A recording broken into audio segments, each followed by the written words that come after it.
اگر زمین اچانک رک جائے تو سب کچھ تباہ ہو جائے گا۔ ہم سب 1600 کلومیٹر فی گھنٹے کی رفتار سے زمین کے ساتھ گھوم رہے ہیں۔ اگر یہ اچانک رک جائے تو ہر چیز، سمندر، عمارتیں، انسان، جانور اسی رفتار سے آگے جا گریں گے جیسے کسی تیز رفتار گاڑی میں بریک لگ جائے۔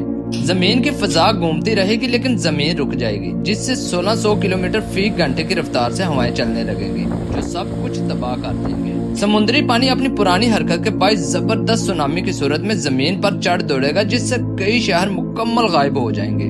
زمین کے اندرونی حصے میں شدید جھٹکے لگیں گے جو بڑے پیمانے پر زلزلوں اور آتش فشانی دھماکوں کو جنم دیں گے۔ اگر زمین ہمیشہ کے لیے رک جائے تو ایک طرف ہمیشہ دن اور دوسری طرف رات ہوگی، جس سے شدید گرمی اور سردی کا راج ہوگا۔ سوال یہ ہے کہ کیا واقعی زمین کبھی رک سکتی ہے؟ سائنسدان کہتے ہیں ایسا ممکن تو ہے، مگر یہ اچانک نہیں ہوگا بلکہ کروڑوں سال میں آہستہ آہستہ ہوگا۔ تباہی تو دونوں صورتوں میں ہوگی، لیکن اگر کسی وجہ سے زمین اچانک رک گئی تو یہ کرۂ ارض کی سب سے بڑی تباہی ہوگی، جس سے بچنا تقریباً ناممکن ہوگا۔ تو دوستو، آپ کے خیال میں اگر زمین اچانک رک جائے تو سب سے پہلے کون سا تباہ کن حملہ ہوگا؟ طوفان، زلزلے یا پھر سونامی؟